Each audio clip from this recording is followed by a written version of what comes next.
Good morning सांग मैंने आज सकाल 4:30 उठी जाइए। आज बापा बोऊर ओडिशा टिकेट अच्छी 8:15।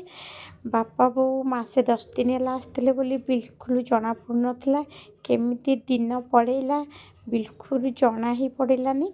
आम समस्ते आसलु बापा बोऊ को स्टेशन को छाड़ापी बस यही समय ट्रेन आसिक लगिगला। पीयूष बहुत मन दुख करता निदर उठिक जाइला।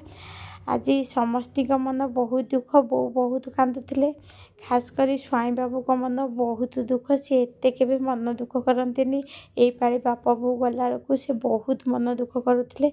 बस बापा बोर ट्रेन छाड़ा बापा बो आसते बोली आमको फैमिली दूर में रहा परिका बिल्कुल अनुभव हो नाला। बस ये देखो आम घर को रिटर्न आसलु मो घर पूरा खाली हो जाए बापा बोऊ बिना। पीयूष बापा को बहुत मिस करुँची। जय जगन्नाथ।